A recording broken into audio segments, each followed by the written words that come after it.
తర్వాత ప్రభుత్వం ద్వారా వచ్చే పథకాలలో, కేంద్ర ప్రభుత్వం ద్వారా వచ్చే పథకాల్లో ఇంకా ప్రజలకు బాగా దగ్గరైంది, ఎక్కువ ఉపయోగపడే పథకం ఏంటి సార్? మరీ ముఖ్యంగా ఈ మధ్యకాలంలో కేంద్ర ప్రభుత్వం మరొక ముఖ్యమైన పథకాన్ని అమలు చేస్తుందని చెప్పొచ్చు. Agriculture infrastructure fund. Agriculture infrastructure fund అనే పథకం ఒకటి ముఖ్యంగా ఇది ఎక్కువ సెక్షన్ 8 కంపెనీస్ కానీ, తర్వాత ఫార్మర్ ప్రొడ్యూసర్ కంపెనీస్ కానీ, సెల్ఫ్ హెల్ప్ గ్రూప్స్ కానీ, ఇండివిజువల్స్ కానీ ఎవరైనా ఏర్పాటు చేసుకోవడానికి మంచి అవకాశం ఉంది. ఇది 2 కోట్ల రూపాయల వరకు కూడా రుణం అందుబాటులో ఉంది. అగ్రికల్చర్ ఇన్ఫ్రాస్ట్రక్చర్ ఫండ్ అనే పథకంలో ఈ కేంద్ర ప్రభుత్వం ఈ ఫండ్ కోసము 1,00,000 కోట్ల ఫండ్ కేటాయించి రిజర్వ్ బ్యాంక్ ఆఫ్ ఇండియా దగ్గర దీనికోసం కొంత ఫండ్ని వారు భద్రపరుస్తూ ఇలాంటి వాటిని అమలు చేయడానికి బ్యాంకు కూడా అన్ని రకాల బ్యాంక్స్, ఇటు ప్రైవేట్ బ్యాంక్స్ కానీ, తర్వాత ఇటు రూరల్ బ్యాంక్స్ కానీ, తర్వాత నేషనలైజ్డ్ బ్యాంక్స్ కానీ, మరీ ముఖ్యంగా ఎన్బిఎఫ్సి కూడా వీటిని సర్వీస్ ఇవ్వడానికి, రుణాలు ఇవ్వడానికి ప్రభుత్వం అనుమతి ఇచ్చిందని చెప్పవచ్చు. మరి ఈ అగ్రికల్చర్ ఇన్ఫ్రాస్ట్రక్చర్ ఫండ్ని ముఖ్యంగా చెప్పాలి అంటే ఇవాళ మన గ్రామీణ ప్రాంతంలో చూస్తే ఒక్కొక్క సెక్టార్లో ఉదాహరణకు ఒక దగ్గర మంచి టమాటా పండుతుంది, అక్కడ సరైన ధర రాక రైతు అమ్ముకోలేకపోతాడు. కాబట్టి అలాంటప్పుడు ఒక మంచి కోల్డ్ స్టోరేజ్ కట్టుకోవడానికి, గోడామ్స్ కట్టుకోవడానికి, ఏదైనా ప్రాసెస్ ఇండస్ట్రీ పెట్టుకోవడానికి ఇలా చెప్పుకుంటూ పోతే అనేకం ఉన్నాయి అందులో. అంటే పుట్టగొడుగుల పెంపకం అని, తేనెటీగల పెంపకం అని, కోల్డ్ స్టోరేజెస్, రైస్ మిల్లు, పప్పు మిల్లు, కాటన్ మిల్లు, ఇట్లా చెప్పుకుంటూ పోతే అనేక ఇండస్ట్రీస్ పెట్టుకోవడానికి, ఇటు సర్వీస్ కూడా అందించడానికి. ఉదాహరణకు ఒక మంచి కోల్డ్ స్టోరేజ్ ఏర్పాటు చేస్తే మనం సర్వీస్ అందించవచ్చు, పుట్టగొడుగుల పెంపకం చేయొచ్చు. ఇలా ఆహార ఉత్పత్తులు ఏదైనా ప్రాసెస్ ఇండస్ట్రీ, ఇప్పుడు సోలార్ డ్రై చేసేది కావచ్చు, ఆహార ఉత్పత్తులు ప్రాసెస్ చేసి మనం ఎగుమతులు చేసుకోవడానికి కూడా అలాంటి మంచి అవకాశాలు అయితే ఈ పథకంలో ఉన్నాయి. అగ్రికల్చర్ ఇన్ఫ్రాస్ట్రక్చర్లో దీనికి ఏమైనా ఏజ్ లిమిట్ కానీ, ఎడ్యుకేషన్ క్వాలిఫికేషన్ మినిమం ఇలా ఉండాలి, ఇలాంటి రూల్స్ ఏమైనా ఉన్నాయా సార్? కొన్ని స్పెసిఫిక్ సబ్జెక్ట్స్ తీసుకున్నప్పుడు కొంచెం టెక్నికల్ నాలెడ్జ్ మనకు ఉండాలి దానిపైన. అలాంటి టెక్నికల్ నాలెడ్జ్ కోసం మనము వాళ్ళు గవర్నమెంట్ ఆఫ్ ఇండియా నుంచి ఆన్లైన్లో అనేక ట్రైనింగ్ కార్యక్రమాలు కూడా ఇవ్వడం జరుగుతుంది. మనకు బ్యాంకర్స్ కానీ, ఇటు డిపార్ట్మెంట్ వాళ్ళు కానీ, ఇవన్నీ కూడా మనకు వాళ్ళు ట్రైనింగ్స్ ఇవ్వడం జరుగుతుంది. ఆ ట్రైనింగ్లో భాగంగా మనల్ని సెలెక్షన్ చేసేటప్పుడు బేసిక్ అవగాహన, మినిమం వాళ్ళ 10వ తరగతి చదువుకుండొచ్చు, లేకపోతే ఒక కంపెనీ సెక్షన్ 8 కంపెనీ ఉండొచ్చు, లేక వాళ్ళు ఒక ఫార్మర్ ప్రొడ్యూసర్ కంపెనీ ఉండొచ్చు. అలా ఉన్నప్పుడు ఏదైతే సెల్ఫ్ హెల్ప్ గ్రూప్ ఉన్నా కూడా వాళ్ళకు ఏమవుతుందంటే వాళ్ళకంటూ ఒక లీగల్ ఎంటిటీ డాక్యుమెంట్స్ కొన్ని ఉంటాయి. ఒక సెక్షన్ 8 కంపెనీ కావచ్చు, ఒక డైరెక్టర్ కావచ్చు, ఒక ఇండివిజువల్ కావచ్చు, వాళ్ళ కంపెనీ పేరు, వాళ్ళ registration certificate, PAN, TAN, GST, ITRs, audit reports, ఏఓఎంఏలు, ఇవన్నీ వాళ్ళ దగ్గర అందుబాటులో ఉంటాయి. కాబట్టి ఆ మినిమం అర్హతలు అవి చూస్తారు ఎక్కువ. వాళ్ళ సిబిల్ ఇష్యూస్గా లేకుండా, వాళ్ళ గతంలో ఏదైనా లోన్ తీసుకొని ట్రాక్ పాడైపోతే మాత్రం బ్యాంకర్స్ ముందుకు రారు. ఇలా ట్రాక్ మంచిగా ఉంటే కూడా, సిబిల్ మంచి రేటింగ్ ఉంటే వాళ్ళకు ఇంట్రెస్ట్ కూడా కొంచెం తక్కువ అవుతుంది. మరీ ముఖ్యంగా ఈ పథకంలో అగ్రికల్చర్ ఇన్ఫ్రాస్ట్రక్చర్ ఫండ్ అనే పథకంలో ఇంట్రెస్ట్ సబ్వెన్షన్ ఉంది వీళ్ళకు. అంటే ఇంట్రెస్ట్ తక్కువ ఇంట్రెస్ట్కి ఇవ్వడానికి. ఉదాహరణకు 9% ఉందనుకోండి, మనకు 7%కి ఇస్తారు. అంటే కొంచెం తక్కువకి ఇస్తారు మనకు ఇంట్రెస్ట్. ఆ ఇంట్రెస్ట్ ఏదైతే 3% ఇంట్రెస్ట్ ఉందో గవర్నమెంట్ ఆఫ్ ఇండియా దానికి తగ్గించిన అమౌంట్ ఇంట్రెస్ట్ పే చేస్తుంది. అంటే దీనికి తక్కువ ఇంట్రెస్ట్తో ఇస్తారు కాబట్టి ఇది మనం చేసుకోవడానికి మంచి అవకాశం ఉంటుంది. దీంట్లో కూడా ప్రైవేట్ బ్యాంకులు కూడా ఇస్తారండి. నేషనల్ బ్యాంక్స్తో పాటు ఎన్బిఎఫ్సి కూడా, నాన్ బ్యాంకింగ్ ఫైనాన్స్ కంపెనీస్ కూడా లోన్ ఇవ్వడానికి ముందుకు వస్తున్నాయి. ఇప్పుడు రకరకాల ఎన్బిఎఫ్స్ ఉన్నాయి మన ఇండియాలో. ఆ బ్యాంక్స్ అన్నీ కూడా మనకు లోన్ ఇవ్వడానికి ముందుకు వచ్చినాయి. గవర్నమెంట్ తోటి అలా అగ్రిమెంట్ చేసుకున్నాయి. అంటే మేము ఈ యూనిట్స్కి మేము ఇస్తాం. కొంత స్పెసిఫిక్ కొన్ని ఎన్బిఎఫ్సిస్ కూడా ఉన్నాయి, మేము పలానా సెక్టర్ వాళ్ళకు ఎక్కువ లోన్ చేస్తాము. కొంతమంది అగ్రికల్చర్ సెక్టర్ కావచ్చు, కొంతమంది రైస్ మిల్లులు కావచ్చు, కాటన్ మిల్లులకు కావచ్చు, కొన్ని ఇండస్ట్రీ ప్రాసెస్ చేసే వాళ్ళకి కావచ్చు, సర్వీస్ ఇచ్చే వాళ్ళకి కావచ్చు, గోడామ్స్ కావచ్చు, అన్నీ కూడా అగ్రికల్చర్ అన్నీ కూడా ఉన్నాయి. ఒక 18 రకాలుగా వాళ్ళు కేటగరైజ్ చేయడం జరిగింది. మీకు క్లియర్గా నేను ఆ సీట్ మొత్తం ఇస్తా, ఇందులో మీరు డిస్ప్లేలో చూడవచ్చు మీరు క్లియర్గా. అవన్నీ కూడా గైడ్లైన్స్లో పొందుపరచడం జరిగింది. అంటే ఒక పంట మనం కోసేదానికన్నా ముందు ఏముంటుంది, కోసిన తర్వాత ఏముంటుంది, పంట కోసిన తర్వాత ఏదైనా ప్రాసెసింగ్కి ఏం చేయొచ్చు, ఫుడ్ ప్రాసెస్కి ఏం చేయొచ్చు, అలా కేటగిరైజ్ చేయడం జరిగింది. దాంతోపాటు కస్టమర్ హైరింగ్ సెంటర్స్, అంటే ఒక వ్యవసాయ పనిముట్లు అన్నీ కూడా ఒక దగ్గర అందుబాటులో తీసుకొచ్చి పెడితే వాళ్ళు రెంటల్ బేస్ మీద చేసుకోవడానికి కూడా అలాంటి customer hiring centres, food process యూనిట్లు పెద్ద ఎత్తున 2 కోట్లలో ఇండస్ట్రీ పెట్టే వాళ్ళు అట్లాంటివి కూడా ఉంటాయి. కాబట్టి అలాంటి ఇండస్ట్రీస్ పెట్టడానికి కూడా కావాల్సినవన్నీ కూడా ఏర్పాటు చేయడం జరిగింది. ఓకే, దీంట్లోనే ఇవన్నీ ఇస్తారు, అన్ని రకాల అగ్రికల్చర్ సర్వీసెస్ ఇన్ఫ్రాస్ట్రక్చర్స్ అన్ని రకాల సర్వీసెస్ ఇస్తారు. ఇది మనం ఓన్గా ఏదైనా ఫుడ్ ప్రాసెసింగ్ బిజినెస్ పెట్టాలి అని అనుకున్నప్పుడు కోల్డ్ స్టోరేజెస్, రైస్ మిల్స్, అలాగే ఇప్పుడు బాగా చూస్తున్నాం మనం తేనెటీగల పెంపకం గురించి, పుట్టగొడుగుల పెంపకం గురించి, ఈ వీటిలో మనం ఏ రకమైనటువంటి చెయ్యాలి అని అనుకున్నా కూడా మన దగ్గర ఆర్థికంగా స్తోమత లేనప్పుడు దాని పట్ల కనీస అవగాహన ఉండి దాన్ని మనం చేయగలిగితే ఖచ్చితంగా ఈ పథకం అనేది గ్రామీణ ప్రాంతాల వాళ్ళకి మాత్రమే కాదు, నగర జీవనంలో ఉన్న వాళ్ళకి కూడా ఎంతగానో సహాయపడుతుంది. దీంట్లో ఇంకా ఉన్న వెసులుబాటు ఏంటంటే అన్ని రకాల బ్యాంకింగ్లు, అన్ని నేషనలైజ్డ్ బ్యాంకింగ్ సెక్టార్స్ దగ్గర నుంచి అన్ని రకాల బ్యాంకింగ్ ప్రైవేట్ సెక్టార్స్ కూడా దీనిపైన మనకి రుణం ఇవ్వడం జరుగుతుంది. కాబట్టి ఇది అన్ని రకాల వర్గాల వాళ్ళకి ఎంతగానో ఉపయోగపడుతుంది. కేంద్ర ప్రభుత్వం ద్వారా ప్రజలకి అందుబాటులో ఉన్న మరొక పథకం గురించి తెలుసుకుందామా సార్? తప్పకుండా అండి. మరొక ముఖ్యమైన పథకం కేంద్ర ప్రభుత్వం అమలు చేస్తున్న పథకం పిఎంఎఫ్ఎంఈ పథకం అంటామండి. ఈ Pradhan Mantri formalisation food process industries ఏదైతే పెట్టుకోవడానికి ఈ పథకాన్ని కేంద్ర ప్రభుత్వం అమలు చేస్తుంది. దీన్ని మనం ఇంగ్లీష్లో పిఎంఎఫ్ఎంఈ పథకం అంటాం. ఏదైతే ఈ ఫుడ్ ప్రాసెస్ ఇండస్ట్రీస్ పెట్టుకునే వాళ్ళకు, మరీ ముఖ్యంగా చెప్పాలంటే ఇది ఎక్కువ సెల్ఫ్ హెల్ప్ గ్రూప్ వాళ్ళకు, తర్వాత ఫార్మర్ ప్రొడ్యూసర్ కంపెనీస్కి, సెక్షన్ 8 కంపెనీస్ కూడా ఎక్కువ వరకు ఇది ఉపయోగపడుతుంది.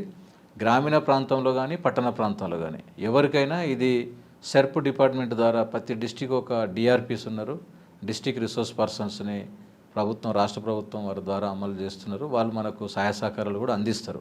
వాళ్ళు ఎంత అందించినా కూడా ఇంకా కొంత కమ్యూనిటీకి తెలియకపోవడం కానీ, తర్వాత అది ఎలా అప్లై చేసుకోవాలి, ఎక్కడ అప్లై చేసుకోవాలి, దానికి ఏమేమి చెక్ లిస్ట్ కావాలి అనేది అనేక రకాల డౌట్స్ తోటి ఇది పూర్తిగా అప్లై చేసుకోలేకపోతారని చెప్పవచ్చు. కాబట్టి ఈ రకంగా చూస్తే కేంద్ర ప్రభుత్వం ఈ పిఎంఎఫ్ఎంఈ పథకానికి ముఖ్యంగా 35% సబ్సిడీ కూడా కేటాయించింది. ఓకే, 35% వరకు. దాదాపుగా ఇది ఒక 20 లక్షల వరకు కొలెక్టరల్ ఫ్రీ సెక్యూరిటీ లేకుండా ఇస్తున్నారు ఇప్పటి వరకు. ఒక 1 crore వరకు కూడా ఇస్తున్నారు, ఆ పైన కూడా ఇస్తున్నారు. బట్ కాకపోతే మార్టిగేజ్ ప్రాపర్టీ ఏదన్నా బ్యాంకుకు గ్యారంటీగా మీరు పేమెంట్ చేస్తారు, మీ పేమెంట్ ఖచ్చితంగా వస్తుంది అనుకున్నప్పుడు మీకు పిఎంఎఫ్ఎంఈ పథకానికి కూడా బ్యాంకులు ఇంకెక్కువ మొత్తంలో, ఇప్పుడు మీరు 5 crores పెట్టాలన్నా, ఒక 10 crores పెట్టాలన్నా కూడా ఇవ్వడానికి అవకాశం ఉంది. దీంతోపాటు వేరే ఇప్పుడు ఉదాహరణకు అగ్రికల్చర్ ఇన్ఫ్రాస్ట్రక్చర్ ఫండ్ పథకంలో పిఎంఎఫ్ఎంఈ కూడా మెర్జ్ చేసుకోవడానికి కూడా అవకాశం ఉంది. అలా కూడా మనకు గ్రాంట్తో పాటు కొంత సబ్సిడీ, కొంత రుణము రావడానికి మంచి అవకాశం ఉంది. ఇది ఎవరైనా 18 సంవత్సరాల పైన పడిన వారు, ఎవరైనా మహిళలైనా పురుషులైనా ఎవరైనా సరే 50 సంవత్సరాల వరకు ఎలిజిబిలిటీ ఉంటుంది. ఇది వారందరూ కూడా ఇది అప్లై చేసుకోవచ్చు. దీనికి మనం ప్రభుత్వానికి ఏమేమి చూపించాల్సి ఉంటుంది సార్? ఇందాక మనం ఫుడ్ ప్రాసెస్లో చెప్పినట్టు ల్యాండ్ చూపించాలి, అట్లా ఏం లేదా దీనికి? తప్పకుండా. దీంట్లో మీరు ఎక్కడ ఇండస్ట్రీ పెడుతున్నారు, అది ల్యాండ్ ఓన్ ల్యాండా, మీకు ఆ పెట్టుకునే యూనిట్కు ఎంత స్థలం సరిపోతుంది అనేది మనం దాన్ని పరిశీలించాలి. మీరు ఒక పెద్ద కాటన్ మిల్ పెట్టాలనుకున్నప్పుడు దానికి కావాల్సిన ల్యాండ్, సైజు అవన్నీ కూడా గైడ్లైన్స్ ప్రకారం మీకు గైడ్ చేస్తారు. ఎవరైతే మీరు డిపిఆర్ చేసేటప్పుడే దానికి ఒక క్లియర్గా ఆన్లైన్లో డిపిఆర్ సబ్మిషన్ చేయాల్సి ఉంటుంది. ఇదంతా కూడా అప్లికేషన్, ఆన్లైన్ అప్లికేషన్. ఈ పిఎంఎఫ్ఎంఈ అనే వెబ్సైట్లోకి పోతే మీకు అక్కడ క్లియర్గా మన తెలంగాణ ఫుడ్ ప్రాసెస్ వాళ్ళు కానీ, సెంట్రల్ ఫుడ్ ప్రాసెస్ మినిస్ట్రీ వాళ్ళు కూడా మనకు సహాయపడే వాళ్ళు అధికారులు ఉన్నారు ప్రతి జిల్లాలలో, ప్రతి రాష్ట్రాల్లో. దాంతోపాటు ఇది ఆన్లైన్లో మనకు కూడా మనం తెలుసుకొని అప్లై చేసుకోవచ్చు. ముందు ఏంటంటే అసలు ఈ పథకం ఏంది, పథకానికి కావాల్సిన చెక్ లిస్ట్ ఏంది, అసలు గైడ్లైన్స్ ఏముంది, బ్యాంకర్ దగ్గర ఎట్లా మనం అడగాలి అనేది మనం ఒకసారి అవగాహన ఉంటే దాని ప్రకారంగా మనం అప్లై చేసుకోవచ్చు, ఎలిజిబిలిటీ వస్తుంది. అప్లై చేసిన తర్వాత తప్పకుండా ఇస్తారు అనేది కూడా ఏం అనుకోవద్దు. ఎందుకంటే దానికి కావాల్సిన డాక్యుమెంట్లన్నీ మనం పర్ఫెక్ట్గా సబ్మిట్ చేయాలి. ఒక డిపిఆర్ కానీ, ఒక ఈడిపి ట్రైనింగ్ సర్టిఫికేట్ కానీ. ఈ మధ్య నేను హైటెక్ సిటీలో ఒక ఎగ్జిబిషన్ పెడితే అక్కడికి చూద్దామని ఎలాంటి ఫుడ్ ప్రాసెస్ డిమాండ్ ఉందని. విచిత్రమైన అటువంటి ప్రొడక్ట్స్ని ఫుడ్ ప్రాసెస్లోకి వస్తున్నాయి ఇవాళ. అంటే ఎందుకంటే ప్రజలకు ఉండే అవసరాలు అట్లా ఉన్నాయి. ఎందుకంటే ఇప్పుడు సాఫ్ట్వేర్ రంగంలో పనిచేస్తున్న ఈ ఉరుకుల పరుగుల జీవితంలో ఎవరి బిజీ వాళ్ళకు ఉంది. అంటే స్వయంగా వంట చేసుకునే టైం ఇవాళ మీరు చూడొచ్చు మార్కెట్లో జొమాటో లాంటిది ఇలాంటిది ఆర్డర్స్ పెడితే ఇంటికి వచ్చేటువంటి సర్వీస్. అంటే అట్లా కోరుకుంటారు పబ్లిక్. మంచి నాణ్యమైన క్వాలిటీ ఫుడ్తో పాటు డ్రై ప్రొడక్ట్స్ కానీ, తర్వాత మంచి నీట్గా ప్యాకింగ్ అయ్యే సిస్టంలో ఉండే విధంగా ఫుడ్ ప్రోడక్ట్ కూడా మంచి క్వాలిటీతో రావాలని చెప్పి పబ్లిక్ కోరుకుంటారు. ఆ ఒక డిమాండ్ని దృష్టిలో పెట్టుకొని ఎలాంటి ప్రోడక్ట్ని మనం ప్రాసెస్ పర్ఫెక్ట్గా చేయాలి. ఉదాహరణకు టమాటో ఒక సీజన్లో రేట్ తక్కువ ఉంటుంది, ఎలా కోల్డ్ స్టోరేజ్ పెట్టుకోవాలి, దాన్ని ఎలా ప్రాసెస్ పెట్టాలి. ఒక టమాటో కనుక ఒక మిషన్లోకి పంపిస్తే అదే వాష్ చేసుకొని అదే దాన్ని స్లాష్ చేయడం కానీ, తర్వాత అదే ఒక పౌడర్ చేయడం కానీ, అట్లా డ్రై చేయడం కానీ, అలాంటి కార్యక్రమాలు అన్నీ చేసి ఒక పికిల్ మాదిరిగా పెట్టుకోవడానికి కానీ, అలా మనకు అనేక రకాల ఫుడ్ ప్రాసెస్ ఇండస్ట్రీస్ పెట్టుకోవడానికి ఈ యొక్క పథకం బాగా ఉపయోగపడుతుంది. ఈ మధ్యన ఐటెక్ సిటీలో పెట్టినప్పుడు చూస్తే కరివేపాకు పొడి, మునగాకు పొడి, ఇట్లా చెప్పుకుంటూ పోతే అనేక రకాల ప్రొడక్ట్స్ ఇండస్ట్రీస్ వచ్చినాయి. తేనె లాంటి ప్రొడక్ట్స్ వచ్చినాయి. ఇప్పుడు మేము మా మిత్రా ఫౌండేషన్, మా బ్రదర్ వాళ్ళందరం కలిసి మేము గవర్నమెంట్కు నీరాకు సంబంధించిన సప్లై, నీరాతోటి బెల్లం ఎలా చేయాలి, ఆ బెల్లంని తేనె ఎలా చేయాలి, తర్వాత దాంతోపాటు దాంట్లో బూస్ట్ ఎలా చేయాలి, గ్రానుల్స్ ఎలా చేయాలి, అనేక వస్తువులు, అంటే అలాంటి వస్తువులు కూడా ఫుడ్ ప్రాసెస్ మీద మనకు మంచి డిమాండ్ ఉంది. కాబట్టి ఇలాంటి పథకాలని ముఖ్యంగా ఫార్మర్ ప్రొడ్యూసర్ కంపెనీస్ వాళ్ళు ముఖ్యంగా ఎందుకంటే ఉత్సాహంతో బ్యాంకులకు వెళ్ళి అడుగుతారు. అక్కడ బ్యాంక్ మేనేజర్ ఈ పథకం తెలియదు, మాకు టార్గెట్ లేదు, మేము చెయ్యము అని రెస్పాన్స్ వస్తుంది. మీరు కొంచెం క్లియర్గా వాళ్ళకు ఓపికగా అడిగి తెలుసుకోవాలి. ఆ గైడ్లైన్స్ ఏముంది, గూగుల్లో కొడితే కూడా మీకు అందుబాటులో వాటి ఇన్ఫర్మేషన్ అంత అవైలబుల్ ఉంది. ముందు మీరు తెలుసుకొని దానికి కావాల్సిన చెక్ లిస్ట్ ఏంది, మనం ఎలిజిబిలిటీ ఉందా లేదా చూసుకున్న తర్వాత అప్పుడు మనం ఒక ప్రొఫెషనల్గా ఉన్న చార్ట్ అకౌంటెంట్ దగ్గర దాన్ని డిపిఆర్ చేసుకొని అప్పుడు మీకు జిల్లా స్థాయిలో కూడా మీకు డిఆర్పీస్ అందుబాటులో ఉన్నారు, డిస్ట్రిక్ట్ రిసోర్స్ పర్సన్స్ సపోర్ట్ చేస్తారు. మాలాంటి మిత్రా ఫౌండేషన్ సంప్రదించినా మేము కూడా వాళ్ళకి కావాల్సిన చెక్ లిస్ట్, వాళ్ళ డీటెయిల్స్ అన్ని తీసుకొని సిబిల్ కరెక్ట్గా ఉందా, వీళ్ళు గతంలో లోన్ తీసుకున్న రీపేమెంట్ ఏమన్నా డిఫాల్ట్ ఉందా, అది ఎక్కడ కోరింది చూసుకొని మనకు కూడా కొన్ని స్టేట్ బ్యాంక్ ఆఫ్ ఇండియా కానీ, హెచ్డిఎఫ్సి బ్యాంక్స్ కానీ, ఇలాంటి బ్యాంక్స్ కొంత మనకు డిఎస్ఏ సర్వీసెస్ సిస్టమ్ ఉంది కాబట్టి మనం వాళ్ళకు బ్యాంక్ వాళ్ళకు సబ్మిషన్ చేయడం, అలా సబ్మిషన్ చేసిన అప్లికేషన్స్ని ప్రాసెస్ అయినంత వరకు ఎండ్ కస్టమర్కు ఆ రుణం వచ్చి ఆ ఇండస్ట్రీ పెట్టుకునేంత వరకు వాళ్ళకి కావాల్సిన కొటేషన్లు ఇవ్వడం కానీ, డిపిఆర్లు చేయడం కానీ, ఈడిపి సర్టిఫికెట్లు ఇవ్వడం కానీ మా మిత్రా ఫౌండేషన్ నుంచి మేము మేజర్గా సపోర్ట్ చేస్తాం. ఎందుకంటే మా దగ్గర కొన్ని ప్రైవేట్ కంపెనీస్ ఉంటాయి, అందులో వాళ్ళకి కావాల్సిన డాక్యుమెంట్స్ ఏదన్నా కావాలంటే కూడా కన్సల్టెంట్ పర్సన్ లేక వాళ్ళు మనకు మా దగ్గర ఎక్స్పర్ట్స్ ఉంటారు కాబట్టి వాళ్ళు ఆన్లైన్లో అప్లై చేయడం కానీ, డిపిఆర్స్ రాసియడం కానీ అవంతా మనం సపోర్ట్ చేస్తాం. ఆ శాంక్షన్ అయిన తర్వాత కూడా మళ్ళీ రెండొక పని, ముఖ్యమైన పని ఆ యూనిట్ ఎస్టాబ్లిషన్ చేసుకోవడం, ఆ యూనిట్ పర్ఫెక్ట్గా రన్ చేయడం, దాంతోపాటు వచ్చిన ప్రోడక్ట్ని మార్కెట్ చేసుకోవడం కూడా చాలా కీలక అంశం ఉంటుంది ఇందులో. అలాంటి ఉత్పత్తులు ఏమేమి ఉన్నాయి మార్కెట్లో, మనం ఎక్కడ మార్కెట్ చేసుకోవాలి, ఎగ్జిస్టింగ్ ఉన్న మార్కెట్ పోటీని ఎలా మనం తట్టుకోవాలి, ఆ క్వాలిటీని ఎలా మనం మేనేజ్ చేయాలి. ఎందుకంటే కొన్ని పెద్ద పెద్ద కంపెనీస్ కోట్ల రూపాయలలో ఇండస్ట్రీస్ పెట్టి ఒక పెద్ద ప్రోడక్ట్ క్వాలిటీ సంఖ్యలో వాళ్ళు తయారు చేయగలుగుతారు. మంచి క్వాలిటీగా ₹1 వస్తువు వాళ్ళు రా మెటీరియల్ పెడితే దాని వల్ల ₹10 లాభం వచ్చే ప్రోడక్ట్ కూడా చేస్తున్నారు. ఉదాహరణకు చెప్పాలంటే రైతులు ఇవాళ మనకు గ్రామీణ ప్రాంతంలో వడ్లు పండిస్తారు. ఆ వడ్లని డైరెక్ట్గా కొనుగోలు కేంద్రాలకు, గవర్నమెంట్కు వాళ్ళు మార్కెట్ చేసుకుంటారు. అక్కడ ఏదో ఉన్న ఎఫ్పిఓనో లేకపోతే ఒక సెల్ఫ్ హెల్ప్ గ్రూపో, మ్యాక్స్ వాళ్ళు, గవర్నమెంట్, డిసిఓ వాళ్ళు వడ్లు కొనుగోలు చేస్తారు, సివిల్ సప్లై వాళ్ళకు సప్లై చేస్తారు. కానీ అదే వడ్లను డైరెక్ట్గా వాళ్ళు అమ్ముకోకుండా మనము వాళ్ళకు ప్రత్యక్షంగా ఒక యూనిట్ పెట్టించి, ఒక రైస్ మిల్ పెట్టించి వాళ్ళే అక్కడ ప్రాసెసింగ్ చేసి ఆ వడ్లని కాస్త బియ్యం చేసి ఆ బియ్యాన్ని ప్యాకింగ్, మార్కెటింగ్ చేస్తే వాళ్ళు ఎక్కువ రేట్ రావడానికి అవకాశం ఉంది. అలా దాంతోపాటు బియ్యాన్ని ఇంకా బై ప్రోడక్ట్ ఏం చేయొచ్చు, అనేక ఉత్పత్తులు వాళ్ళు ఎలా పిండి చేస్తారు, పిండి వంటలు ఎలా చేస్తారు, రవ్వ, ఇట్లా చెప్పుకుంటూ పోతే అనేక రకాలుగా మనం డెవలప్ చేసుకుంటే మనం అది నేర్పిస్తాం వాళ్ళకి. ఫస్ట్ ఎవరైతే మహిళలు సెల్ఫ్ హెల్ప్ గ్రూప్ ఉన్న వాళ్ళు కానీ, ఎవరైతే యూత్ ఎవరైతే ముందుకు వచ్చి అన్నా నేను ఇండస్ట్రీ పెట్టాలనుకున్నా, నాకు దీంట్లో ఎలా అప్లై చేయాలి, ఎలా సబ్సిడీ వస్తుంది, ఎంత లోన్ వస్తుంది, మన వాటా ఎంత ఉండాలి, ఒక 10% మన వాటా కూడా ఉండాలి, మనకు బాధ్యత ఉండాలి, ఆ లొకేషన్ ఎక్కడ ఉండాలి.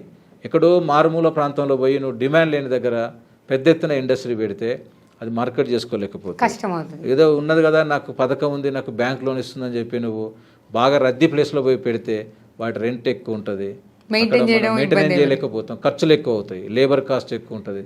కాబట్టి మనం అది అనాలిసిస్ చేసుకోవాలి, మనకు మనం స్వతహాగా. అసలు ఇప్పుడు ఫస్ట్ పెట్టే మార్కెట్ని బట్టి, అంటే పెట్టే బిజినెస్ని బట్టి అది ఏ మార్కెట్లో నడుస్తుంది, ఏ ఏరియాలో పెట్టచ్చు, ఏ స్థలంలో పెట్టాలి అనే ఫస్ట్ అవగాహన ఉండాలి. అది దాని మీద ఫస్ట్ కస్టమర్కి అవగాహన ఉండాలి.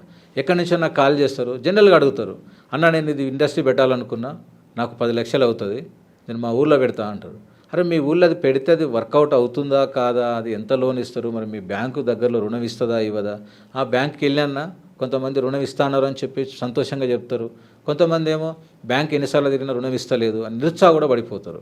అలాంటి వాళ్ళకు నేను అక్కడే డైరెక్ట్గా ఆ బ్రాంచ్ నుంచే కాకుండా ఇక్కడ హైదరాబాద్లో ఉన్నటువంటి హెడ్ ఆఫీస్ నుంచి మనం ఎంఎస్ఎంఈ ఇండస్ట్రీస్ ఫుడ్ ప్రాసెసర్తో కలవడం, అక్కడున్న ఫుడ్ ప్రాసెస్ డిపార్ట్మెంట్ వాళ్ళ అధికారులని డిఆర్పిని కలవడం, వాళ్ళ అప్లికేషన్ ఇట్లా జిల్లా స్థాయిలో ఉన్నదని చెప్పి వాళ్ళతో చెప్పించడం, అట్లా బ్యాంక్ అధికారులతోటి మనం సమన్వయం చేసుకొని మేము మిత్రా ఫౌండేషన్ నుంచి మా టీము గ్రౌండ్కి వెళ్ళడం, యూనిట్ వెరిఫై చేయడం, అని పెట్టే యూనిట్ ఎక్కడ ఉంది, అవైలబుల్ ఉందా, ఆ మిషనరీ ఎక్కడి నుంచి తీసుకురావాలి, ఆ మిషనరీ ఎలాంటి మిషనరీ తీసుకోవాలి, కాబట్టి ఎలా కొటేషన్ తీసుకురావాలి, ఇవన్నీ కూడా మేము వాళ్ళకు గైడ్ చేయడం జరుగుతుంది. అయితే సార్ ఇప్పుడు మీరు ఉప్పల్లో ఉంది అని అన్నారు, కేవలం తెలంగాణ ప్రాంతం వాళ్ళకేనా? ఇప్పుడు ఆంధ్ర నుంచి ఫోన్లు చేస్తే ఈ ప్రాసెస్ అంతా ఆన్లైన్లో ఫోన్ల ద్వారా అయిపోతుందా? వాళ్ళు డైరెక్ట్గా దాదాపుగా కలవాల్సిన ఈ అవసరం? పథకాలన్నీ కూడా సెంట్రల్ గవర్నమెంట్ పథకాలన్నీ పాన్ ఇండియా పథకాలు. భారతదేశం మొత్తంలో ఎక్కడ ఏ పౌరుడున్నా కాశ్మీర్ నుంచి కన్యాకుమారి వరకు ఎవరికైనా అప్లై చేసుకోవచ్చు. ఎవరు చేసినా ఆన్లైనే. ఓకే. మనకు దాదాపుగా మేము 2 తెలుగు రాష్ట్రాలలో ఎక్కువ పనిచేస్తున్నాం. మాకు కర్ణాటక నుంచి వస్తాయి, మహారాష్ట్ర నుంచి వస్తాయి, తమిళనాడు నుంచి వస్తాయి, కేరళ నుంచి కూడా వస్తాయి. అప్లికేషన్లు అడుగుతారు కొంతమంది, బ్రదర్ మాకు ఈ అప్లికేషన్ కావాలి, ప్రాసెస్ చేసేయండి, డిపిఆర్ చేయండి, మేము ఆన్లైన్ ప్రాసెస్ ఫీజు ఏదైనా ఉంటే ఇస్తాము అని కొంత నామినల్గా. ఎందుకంటే మాది సేవా సంస్థ అయినా కూడా వాటికి అయ్యే ఖర్చు ఏదైతే ఉందో మేము లాభాపేక్షం అనేది కాకుండా సేవాభావంతో ఆలోచిస్తాం. వాళ్ళకి నిజంగా ఉదాహరణకు ఒక 10 లక్షల రుణం తీసుకుంటే దానికి కావాల్సిన డిపిఆర్స్, ఈడిపి సర్టిఫికేట్స్, ఒక ఉద్యమి రిజిస్ట్రేషన్స్, అనేక సర్టిఫికేషన్స్, డిపిఐటి అంటారు, జెమ్ సర్టిఫికేట్ అంటారు, ఇట్లా అట్లాంటి సర్టిఫికేట్స్ చేయాల్సి వస్తుంది, ప్రొఫెషనల్గా చేయించాల్సి వస్తుంది. ఐటీఆర్స్ అంటారు, జిఎస్టీలు అంటారు. అంటే కొన్నిటికి అడుగుతారు, కొన్నిటికి అడగరు. ఆ బ్యాంకు ఒక్కొక్క పథకానికి ఒక గైడ్లైన్స్ వాళ్ళు ఫాలో అవుతారు కాబట్టి ఆ బ్యాంక్ రూల్స్ ప్రకారంగా, గవర్నమెంట్ ఉన్న గైడ్లైన్స్ ప్రకారంగా మనం వాటికి కావాల్సిన డాక్యుమెంట్లు, నామినల్ ఛార్జెస్ ఏదైతే మనం ఆ సర్వీస్ ఇస్తామో ఆ సర్వీస్ ఇచ్చినందుకు సర్వీస్ కాస్ట్ తీసుకొని వాళ్ళకు మనం అందియడం జరుగుతుంది.